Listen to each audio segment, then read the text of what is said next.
those of you जो मुझे नहीं जानते, मेरा नाम तौसीफ लतीफ़ है. I am currently Director Public-Private Partnership for Government of Sindh Education. Apart from that, in जिस तरह साद और इन लोगों से मुलाकात हुई है, thanks to Azfar also, I kind of mentor, but mashallah, I am very pleased to say that I am very happy with the new generation. The world is in good hands.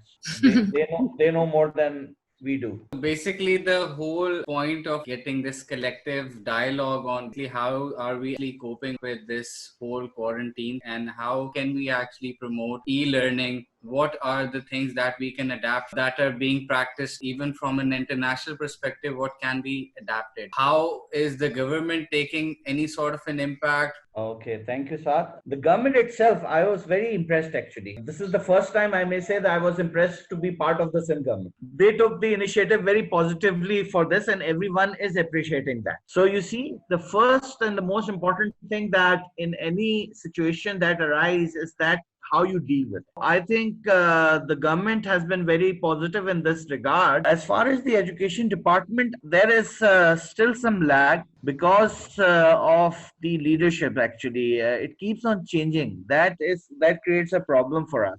The government do realize that the future lies with technology. Kids are, especially in the non-formal education sector, you cannot put that kid in a regular setup of schools who knows to do basic mathematics, who's tech savvy, who knows a little bit more than the regular guy in the school because he's not using the same curriculum. I think this is the opportunity, right time, the platforms are there. There's Shafiq Khan, Saab, who is the president and founding director of the Teach the World Foundation.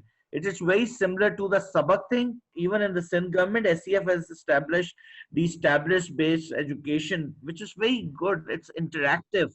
So I think in every aspect, from kindergarten all the way to high school level, there are different platforms available. I think government as an authority should evaluate them and try to focus which are the ones they can carry forward or which can deliver a better delivery for everyone to take the best of it. There's a positive and a negative to online education. I was a strong supporter of online education even at the time when there was none. But now everyone does. There are sites like MOOC sites like Coursera, Udemy, and all of that. So I think there is a hell lot of an opportunity. But it has to be, in my opinion, the government should have some kind of authoritative control over them. So moreover on this, there are so many options available, platforms available, but is there any sort of a willingness from the government side to actually experiment on such things rapidly and adapt to it? The past secretary, who I give a strong regard, Dr. Pecho, he was tech savvy himself and he wanted to promote this kind of thing. So wherever I had the opportunity to introduce an online company or anyone like people of Sabak and everyone, so he was very keen to meet with them. But now the government should realize, and it has, the PPP mode has become so strong, the public-private partnership, that they have realized that they cannot achieve targets of SDGs, of education for all, if they try to do it themselves. And as I mentioned that now the kids are so tech savvy that we cannot tell them to sit in a 9-to-5 classroom. They need to have some kind of a way out in which they can explore more things. We have just launched a new curriculum in the government, in the non-formal, the ABC, the D curriculum, which is from class 6 to grade 10, in which we are promoting life skills. We are promoting technical education because you see, that is the need of the hour. Because how many graduates, there are so many graduates from various universities. I'm not talking about the good universities, but you know, there are universities which are average or mediocre universities also. They are just churning out degrees. But what is the good purpose of it when they are not skilled labor? Well, now taking into the whole context, let's actually explore what is happening in the world. Hello, Peter, can you hear us properly? I think everything Yes, is all sure. set. And then tell us about what are the practices in terms of e-learning that you see that are being practiced in your region. All right. For the record, countries like Saudi Arabia and the United Arab Emirates do not recognize any online degrees or certificates. They just don't. They just don't think they are legitimate. So here we have a conflict. To some degree, online education on the higher level, at least university level, is a failure. Nobody will look seriously at a graduate from Phoenix University, which is 100% online university based in Arizona. There is an open university here in the UK, which ironically they have been recruiting some of the retired professors from various universities in the world. And to be honest with you, whenever you do any research, most of the time, the most valuable material you'll find, the quotations, the sources, you'll find quotations from Open University in the UK. So there is a bit of a prejudice on the part of certain national institutions. They don't recognize it. Here in the UK, we had something which was called at one point long distance learning. First of all, lectures were provided to you in form of recordings. So you could go online and it wouldn't be live lecture, but it would be a recorded lecture. Now, the positive aspect of that is that you could watch and listen to the same lecture more than once. There is also support. You can get in touch with your prof. But very importantly, they have examinations which are carried out on location, on site. So this system kind of worked. But not necessarily 100% online. Regarding skills, yes, skills online.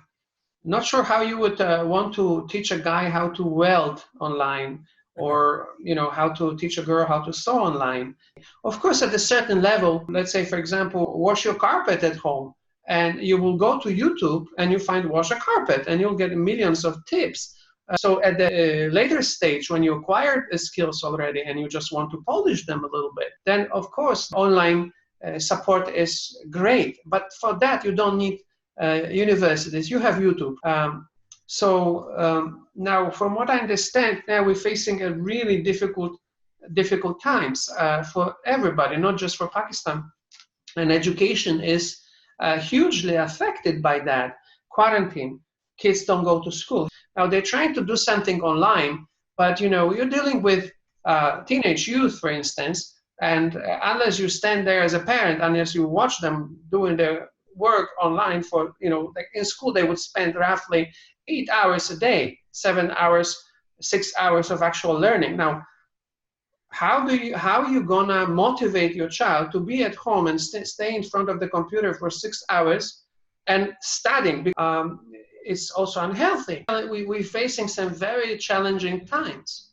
This pandemic will call for some serious changes. Personally, if I have to be honest with you, just relying on online learning, I don't want to be too skeptical, but I don't think it's going to work. So how do you monitor it? One of the reasons the systems online fail is your mom will do your homework. Your friend will do your homework. You have guys who are nerds in your class who you will pay to go online and do your test for. There is a huge trust issue when it comes to e-learning. I think, Peter, that is the reason why the Saudis are not recognizing these degrees, because they don't trust, obviously, the learning. Well, look. So now we want to take the discussion forward with Azfar. Assalamu alaikum and hello everyone. My name is Azfar Hussain and I'm the program manager at National Incubation Center, Karachi. My interest with education and edtech is before NIC.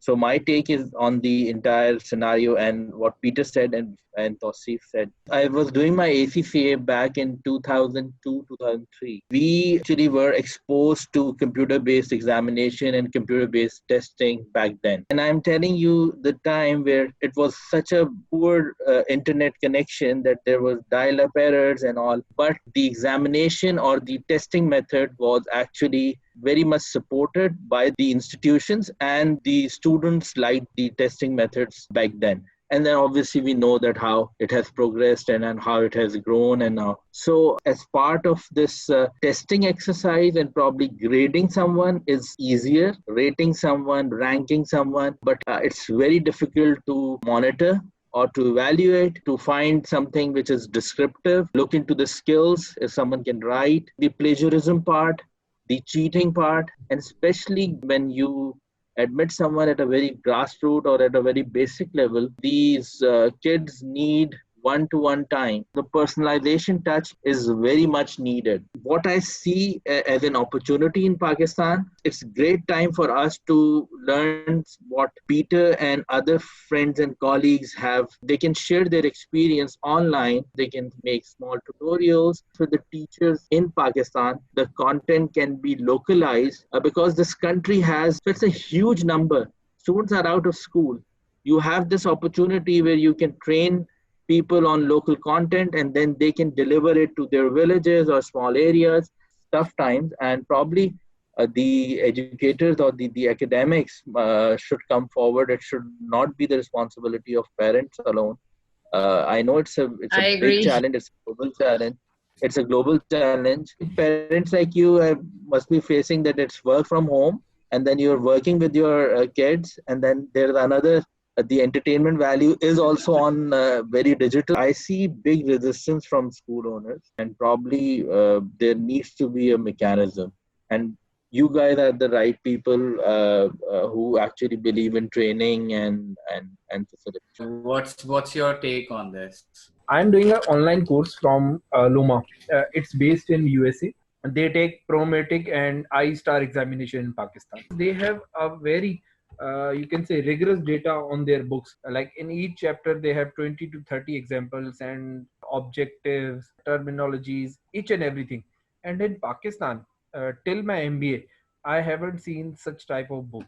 Maybe this online system is new for us in Pakistan for students of universities. Yesterday, there was a protest on Twitter with no online courses. Where we are leading, like this is a COVID situation. We are packed in homes.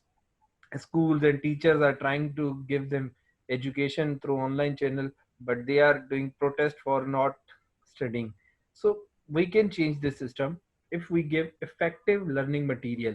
So Paxer can do this great job in this field, and there are so many organizations. If they create effective learning material in Pakistan, in most of the books of MBA, we give examples of UK, Australia, and United States. We don't have own course material where we can give example of Imtiaz Superstore, Dolmen Mall, or whatsoever. Our local content. Like today, I have seen a business opportunity. There is a computer shop in my area. He made it half Kiryana and half computer shop. So he could run his business, both of the things. Police can't do anything in this crisis situation. But we are talking about no, this is a computer shop. It can't be operated in this system. This is how we can create something new, innovative. Because this is like grabbing an opportunity. If you can't grab the opportunity, you are not a real businessman or entrepreneur. This is how we can change our education system as well. How we can change, rather than these online classes, we should give this task to teachers to create a real genuine content, because this corona situation will not end in 15 days or 20 days as government is telling us. So we have around 2 months to think about these things at home rather than making panic. Can I add here? The regular classes can also be facilitated through various mechanisms. Yes, this with this COVID-19, as I wrote also on my blog, that it's a wake-up call for the world. And as Kapil was saying, we need to rethink the strategies, not of education, but also as a human being paradigm, that how we are going to take the world forward. So I think there are a lot of opportunities. It is just that, as I said in my opening remarks, the government needs to have an oversight. If I may say so, I agree totally with you, my friend. One thing that the government of the United Kingdom does here, they actually test schools. They do unannounced tests, okay? But the test results never get back to the students. They go back to the ministry. Now, Yeah, a we do failed that. student is a responsibility of the teacher and Yeah. school, okay? If you have a student who knows nothing after your classes, it might be that he is dumb, but chances are also that you're a bad teacher, correct? So if they basically monitor the performance of the school by relying on the feedback from the students. So this is how I see what you're saying as the government's oversight through the Ministry of Education. Another point I wanted to make, if you could encourage your government to provide corporations, say for example, foreign corporations, certain tax breaks in exchange for them paying for your kids' training. So in other words, the government provides, let's say, $100 million tax break for Nestle, which works in Pakistan, yes? In turn, Nestle pays educational institutions to train their already future employees. So you become a shortlisted employee. You know that if you finish the school with good marks, you get a job at Nestle.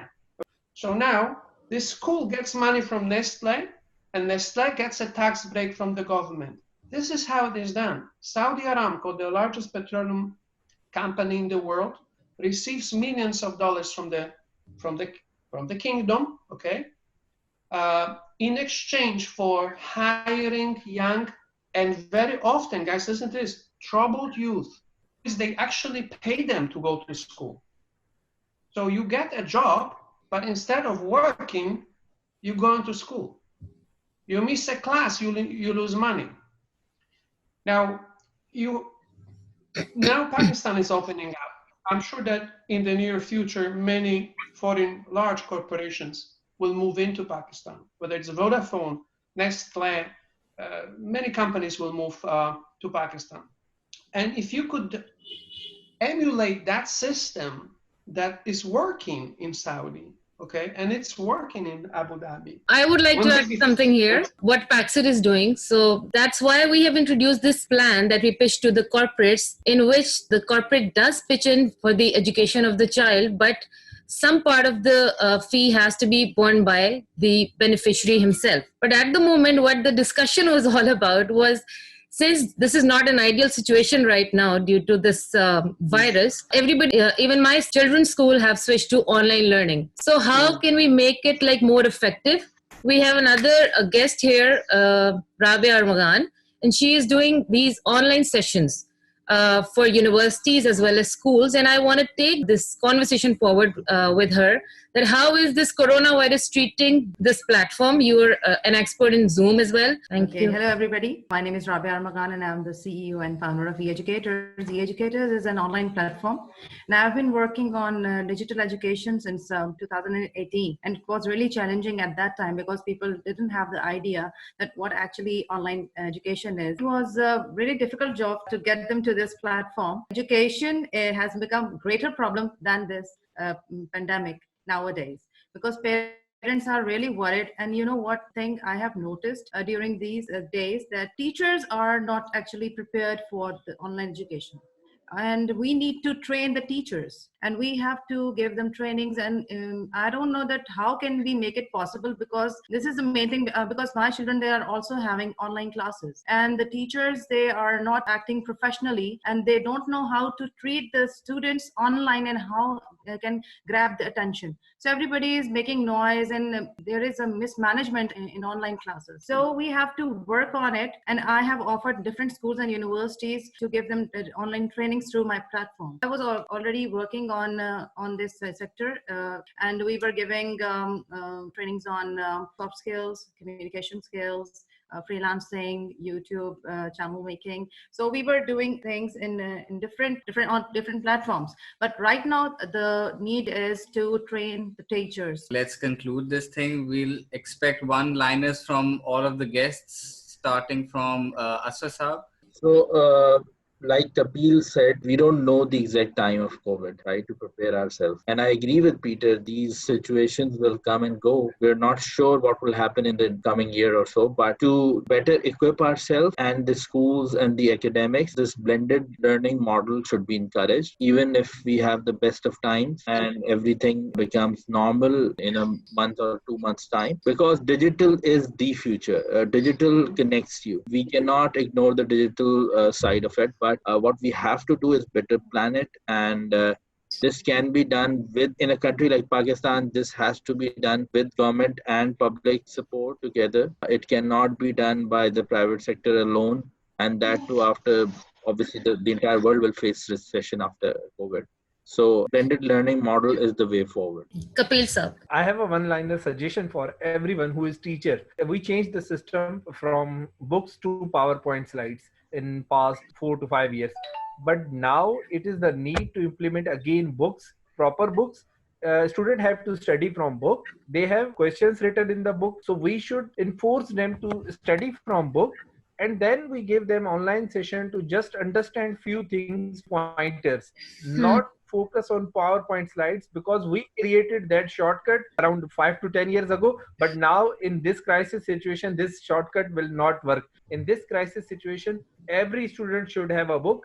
We should recommend government to open the bookstores, and students should buy the books and they take books to home. On that note, we can move to the government.